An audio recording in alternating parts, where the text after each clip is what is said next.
Olá! Vamos começar com uma reflexão. Já pararam para pensar por que algumas pessoas seguem as regras tão à risca, enquanto outras, bom, parecem que nasceram para desafiá-las?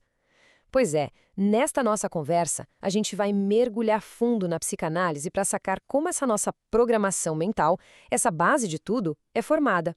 E o mais doido, isso acontece muito, mas muito antes da gente ter qualquer poder de escolha. Essa pergunta aqui, gente, é a chave de tudo.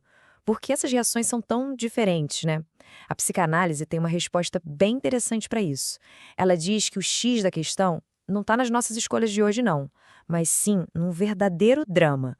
Um drama que rolou lá atrás, quando a gente era bebê. Então, para a gente desvendar esse mistério, nosso caminho vai ter 5 paradas.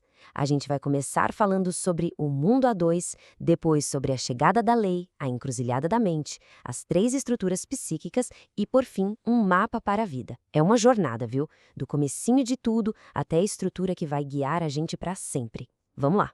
Bom, nossa história começa, olha só, num lugar de perfeição.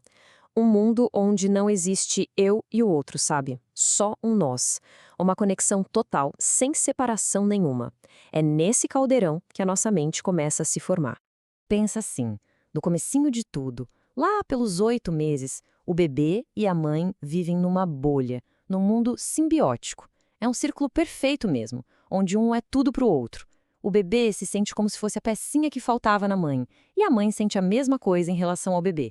É uma completude mútua, ok? E para entender essa relação, a gente precisa falar de um conceito que às vezes assusta, mas é chave: o falo. E ó, atenção aqui, isso é muito importante. Na psicanálise, a gente não está falando do órgão físico, de jeito nenhum. O falo aqui é um símbolo. É a representação daquela ideia de completude, sabe? Aquilo que na nossa fantasia preencheria qualquer buraco, qualquer falta. Só que a gente sabe, né? Nenhum paraíso dura para sempre. E esse mundinho perfeito, essa bolha, tá com os dias contados. Porque agora vai chegar um terceiro elemento para quebrar essa simbiose. E essa quebra, por mais que pareça doída, é absolutamente essencial para o nosso desenvolvimento. E quem faz essa quebra é o que a gente chama de função paterna. Ela entra em cena meio que como uma intrusa. E, de novo, muita atenção, não estamos falando só do pai, da figura do homem, não. Pode ser qualquer coisa que separe essa dupla mãe-bebê. O trabalho, por exemplo, para onde a mãe volta, um irmão que nasce, um hobby, qualquer coisa que chegue e introduza a ideia de limite. É o primeiro não da vida. E essa função paterna, ela chega e estabelece a primeira grande lei. De forma simbólica, é como se ela dissesse para a criança: opa, essa mulher é minha. Isso quebra aquela fusão, impõe um limite claro. É a primeira grande interdição, a primeira grande frustração que a gente experimenta. E aqui tem um detalhe genial: não adianta só a lei chegar. A mãe precisa, digamos, assinar embaixo. Ela precisa validar essa lei. Imagina a cena: o pai chega na sala, a mãe olha para ele, sorri. Naquele momento, ela está mostrando para a criança que o desejo dela não é só para o bebê. Existe um mundo, existe um desejo fora daquela relação. Pronto, a lei foi validada. E é nesse momento que a criança chega numa verdadeira encruzilhada. Uma bifurcação crítica. A resposta que ela vai dar a essa situação vai definir todo o seu futuro psíquico. E claro, não é uma decisão consciente, vou por aqui. É algo profundo, inconsciente, mas absolutamente fundamental. Então, como a criança responde a essa lei? Primeiro, a lei paterna é apresentada. Segundo, a criança precisa se posicionar diante dela. E é aqui que a mágica acontece. A resposta dela vai formar sua estrutura. Ela pode aceitar, e aí teremos a neurose. Ela pode rejeitar completamente, e aí temos a psicose. Ou ela pode, digamos, desmentir, negar a validade da lei, que é a perversão. A reação dela vai moldar, como se fosse argila, a estrutura da mente para sempre. Certo. Então vamos agora olhar mais de perto para cada uma dessas 3 estruturas. Vamos entender como a neurose, a psicose e a perversão se relacionam de formas completamente diferentes com essa tal lei e, por consequência, com a própria realidade. Essa tabela aqui resume a coisa toda de um jeito bem claro. Mas para ficar ainda mais fácil, vamos a uma analogia. Pensa na lei como se fosse uma carta, uma mensagem. O neurótico, ele recebe a carta, lê, mas acha o conteúdo meio incômodo, então ele guarda numa gaveta bem trancada e tenta esquecer que ela existe. É o recalque. O psicótico, para ele, a carta nunca chegou. É como se o endereço estivesse errado, o carteiro nunca passou, a mensagem foi foracluída, nunca foi registrada. E o perverso? O perverso recebe a carta, lê, dá uma risadinha, amassa e joga no lixo, agindo como se aquela mensagem não tivesse valor nenhum. É o desmentido.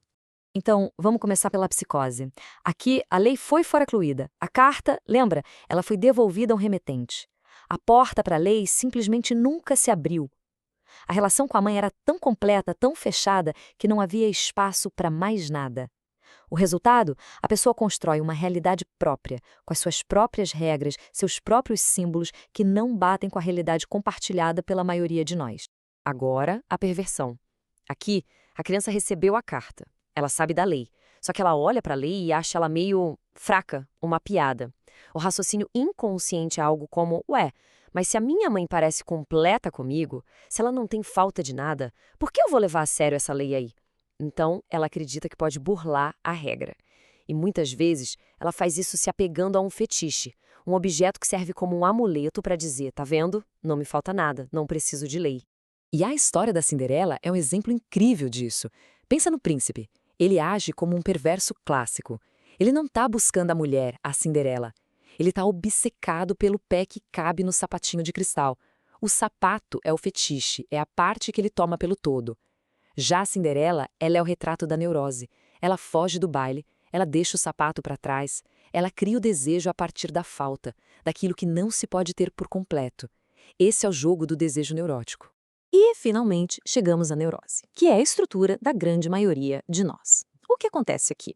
A criança aceita a lei, ela entende o recado. Aquele desejo original, proibido pela mãe, é recalcado. O que é isso? É como se ele fosse empurrado para um porão do inconsciente.